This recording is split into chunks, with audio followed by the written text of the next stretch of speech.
အခန်းတီမှာကျတော့ယောနော်အီရိုနာစခိုင်းခတ်တိုင်ယောဆိုတဲ့ဟာလေးရဲ့အမျိုးမျိုး၃ပုံ၃နည်းပဲအဲ့တော့အခန်းတီမှာနေတော့ဒီမှာ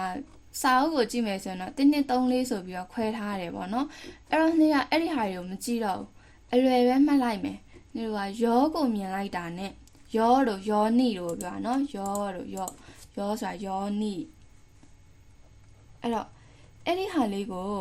တနေ့ဆောင်းမေးပွဲရဲ့ပေါ့နော် grammar ရဲ့အဖြေထဲမှာတွေ့လိုက်တာနဲ့နေတော့မှတ်မိနေရမှာ၃ချက်ရှိတယ်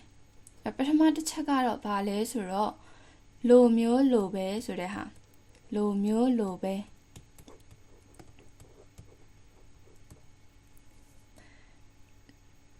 ဥပမာပေးပြီးတော့နှိုင်းရှင်ပြီးတော့ပြောတာမျိုးလေးတွေမှာကျွန်တော်အိမ်ကညီမလေးကလေအယုံမလေးလိုပဲလှတယ်တို့နားမဟုတ်လေဒီနေ့ကပူနေတော့ဒီနေ့ကလေနွေရာတီလိုမျိုးပူနေတယ်အဲ့ဒီလိုမျိုးနှိုင်းရှင်ဥပမာပေးပြီးပြောတဲ့အခါမျိုးမှာသုံးတယ်ပြီးရင်ဒုတိယတစ်ချက်ကတော့ဘာလေးလဲဆိုတော့ဖို့တို့ရမ်းတို့အောင်တို့ဆိုပြီးတော့ရည်ရွယ်ချက်တွေကိုပြောတဲ့အခါမှာသုံးတယ်မနေ့တိုင်းလမ်းလျှောက်ဖြစ်အောင်လုပ်နေတယ်တို့ညတိုင်းစောစောအိတ်ဖြစ်အောင်လုပ်နေတယ်အဲ့လိုခါမျိုးမှာလဲယောနိဆိုတဲ့ဟာကိုသုံးတယ်ပြီးရင်နောက်ထပ်တစ်နေရာကဘာလဲဆိုတော့အတိုင်းဆိုတဲ့နေရာမှာလဲသုံးတယ်အရှိမလဲပြောထားတဲ့အတိုင်းတို့မင်းတို့သိတဲ့အတိုင်းတို့ white book မှာရေးထားတဲ့အတိုင်းအဲ့လိုပြောချင်တဲ့အခါမျိုးမှာလဲဒီယောနိဆိုတဲ့ဟာလေးကိုသုံးတယ်ပြီးရင်နောက်ထပ်ပေါ့နော်နောက်ဆုံးချွင်းချက်လေးနောက်ထပ်ဘာလေးရှိလေးလဲဆိုတော့ vamas yoni vamas yoni ဆိုရင်တော့နေတော့ဆူတောင်းလိုက်တာ verb ပါစေဆိုပြီးတော့ဆူတောင်းတဲ့အခါမျိုးလေးတွေအဲ့လိုအခါမျိုးလေးတွေမှာလဲသုံးတယ်အဲ့တော့ယောဆိုတဲ့ဟာလေးကိုမြင်လိုက်တာနဲ့ပေါ့နော်ဒီလေးခုကိုတတိယပေးပါပြီးရင်နောက်ထပ်တစ်ခန်းဆက်သွားမယ်နောက်ထပ်တစ်ခန်းကတော့ဗာလေးလဲဆိုတော့ဝါခဲတာရဲ့တိုးယူဝါခဲတာလေးရဲ့အဲ့တော့ဝါခဲတာတိုးယူဝါခဲတာဆိုတဲ့ဟာလေးကဘလို့ချင်းနေမှာသုံးလဲဆိုတော့မှာပေါ့မဆန်းဘူးဆိုတဲ့ဟာလေးမှာပေါ့မဆန်းဘူးမဆန်းဘူးဆိုတဲ့စကားလုံးကြီးလာတာတော့မဟုတ်ဘူးစာကြောင်းပုံစံအဲ့ဒီလိုမျိုးလေးတွေလာမှာပေါ့မှာထားပါတော့အိမ်ခန်းတိုက်ခန်းငားတယ်ပေါ့နော်တိုက်ခန်းငားတော့တိုက်ခန်း9 သိန်းပေးရတယ်ပေါ့9 သိန်းပေါ့အဲ့ပထမတော့9 သိန်းညားလိုက်တာဆိုရင်စိတ်ထဲထင်နေတာအဲ့တော့မှတကယ်တိုက်ခန်းကိုတွားကြည့်လိုက်တော့မှအေကွန်လဲပါတယ်ရေခဲတစ်တားလည်းပါတယ်အိတ်ခမ်းနဲ့ပါတယ်ပေါ့တန်တန်ပြန်လေးပဲအဲ့တော့မှဈေးကြီးမှာပေါ့နော်ဈေးကြီးရပါလို့လဲဆိုတော့မဆန်းတော့ဘူးပေါ့ဒီလိုမျိုးဒီလောက်ကောင်းနေမှာတော့ဈေးကြီးမှာပေါ့အဲ့လိုမျိုးချင်းနေတော့ပြီးရင်ဥပမာကျောင်းသားတစ်ယောက်ပေါ့နော် result ထွက်တဲ့အခါမှာ तू ကအနည်းပဲနေ့ကျွန်တော်တော့အောင်သွားပြီဆိုရင်အဲ့ကျောင်းသားကိုနေ့ကတန်းထဲမှာတင်ကြရတီးပြီးသားစာလဲအများတန်းလိုက်လို့တဲ့ကလေးအတန်းလည်းမပြတ်ဘူးပေါ့အဲ့တော့အောင်မှာပေါ့နင်ဒီလောက်စူးစမ်းထားတာကိုအောင်နော်မဆမ်းပါဘူးအောင်မှာပေါ့အဲ့လိုခံမျိုးလေးတွေမှာသုံးတယ်ဝါခဲတာတိုးယူဝါခဲတာပြီးရင်နောက်ထပ်တစ်နေရာကကျတော့ဘယ်လိုနေရာမှာသုံးလဲဆိုတော့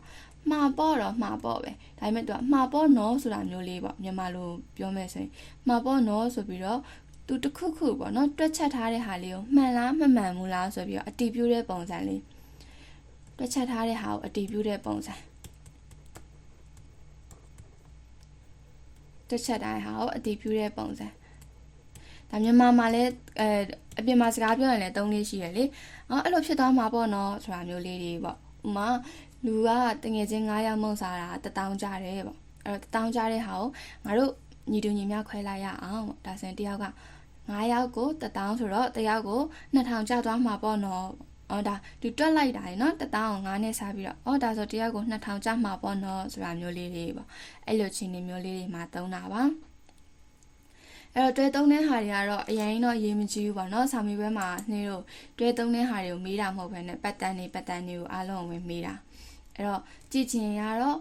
ဝါခဲတာဆိုရင် plain form verb plain form ပြီးရင် adjective ရဲ့ noun adjective နာအတိုင်းပဲဒါမှမဟုတ်ရင် there are တို့ noun ကြရင် noun not noun not noun there are တို့ပြီးတော့ဝါခဲတာ။တိုးယူဝါခဲတာလေးကတော့တိုးဖြစ်တဲ့အတွက်ကြောင့်အရှိက plain form ပဲသုံးလိမ့်မယ်။အဲ့ဒါဆိုရင်နောက်တစ်ခုကတော့ဗာလဲဆိုတော့ဝါခဲနီဝါဤခါနိုင်ဝါခဲနီဝါဤခါနိုင်ဆိုတဲ့ grammar လေးမှာကျွန်တော်တခါတည်း verb dictionary ဆိုပြီးတော့ ကြက်ထားမယ်ပေါ့ Vet Dictionary ဝါခဲနေဝါဤခါနိုင်ဘာလဲဆိုတော့ vet လို့မသိတော့ဘူး vet လို့မသိတော့ဘူး vet လို့မသိတော့ဘူးဆိုတာ vet လို့မရဘူးဆိုတဲ့အဓိပ္ပာယ်မျိုး